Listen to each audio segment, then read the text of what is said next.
সম্মানিত ভাৰতীয় জনতা পাৰ্টি মাজুলী জিলাৰ মুখ্য কাৰ্যালয় সমাগত বিধানসভা নিৰ্বাচন 2024 প্ৰাক মুহূৰ্তত অসম প্ৰদেশে যি সংকল্প পত্ৰ প্ৰস্তুত কৰিবলৈ লৈছে এই সংকল্প পত্ৰ প্ৰস্তুত কৰাৰ আগত আমাৰ মাজুলী সমষ্টিত সংকল্প পত্ৰ সংগ্ৰহৰ বাবে যি ধনৰ ব্যৱস্থা কৰিছে ইতিমধ্যে কালি আমাৰ মাজত আমি উপস্থিত হৈছিলোঁ।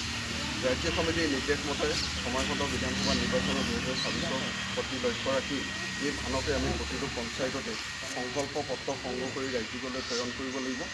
আৰু এই সংকল্প পত্ৰৰ জৰিয়তে 2024 চনৰ বিধানসভাৰ প্ৰতি লক্ষ্য ৰাখি সংকল্প পত্ৰসমূহ আমি আমাৰ কাৰ্যকৰ্তাসকলৰ উপস্থিতি প্ৰতিটো পঞ্চায়ততে খুব সুন্দৰভাৱে আমাৰ বক্সত দিয়াৰ ব্যৱস্থা কৰিব লাগিব। আজি আমি প্ৰথম কাৰ্যসূচী ভাৰতীয় জনতা পাৰ্টি মাজুলী জিলাৰ মুখ্য কাৰ্যালয়ত তথা সভাপতি দীপক গোস্বামী ডাঙৰীয়া, আমাৰ মাজত উপস্থিত আছে মাজুলী সমষ্টিৰ সদাৰ বিধায়ক ভুৱন গান ডাঙৰীয়া, জিলাৰ বিষয়ববীয়াসকল, মণ্ডলৰ বিষয়ববীয়াসকল, সদাৰ কাৰ্যকৰ্তাসকল। আজি আমি এই সংকল্প পত্ৰৰ যিখন ধান আহি আমাৰ মাজত উপস্থিত হৈছে, আজি সেই ধানৰ আমি ফিতা কাটি শুভাৰম্ভণি কৰিবৰ বাবে মাজুলী সমষ্টিৰ বিধায়ক মহোদয় আমি অনুৰোধ জনোৱাৰ লগতে তেখেতক এখন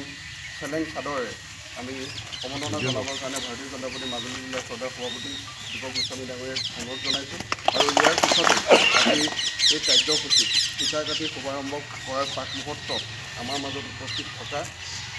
ভাৰতীয় জনতা পাৰ্টি মাজুলী জিলাৰ সদৰ সভাপতি দীপক গোস্বামী ডাঙৰীয়াক আমি দুআষাৰ বক্তব্য ৰাখিবৰ কাৰণে অনুৰোধ জনাইছোঁ। আজি ভাৰতীয় জনতা পাৰ্টীৰ মাজুলী জিলা সমিতিৰ মুখ্য কাৰ্যালয়ত উপস্থিত থকা আমাৰ সকলোৰে শ্ৰদ্ধাৰ মাজুলী বিধানসভা সমষ্টিৰ বিধায়ক ভুৱন গান ডাঙৰীয়া, ভাৰতীয় জনতা পাৰ্টীৰ জিলা সমিতি,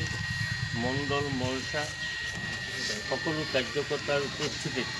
আজি আমি এক শুভ কাৰ্যসূচী আৰম্ভ কৰিবৰ কাৰণে আমি অগ্ৰসৰ হৈছোঁ। মাণিক শইকীয়া ডাঙৰীয়াই বিষয়টো অৱগত কৰিছে আৰু মই এটাই আহ্বানটো দিব, ইয়াত সংকল্প পত্ৰই নহয়, ইয়াত আমাৰ 16 চনৰ পৰা যি অসমৰ উন্নয়ন সেই উন্নয়নৰ সকলো তথ্য চিত্ৰ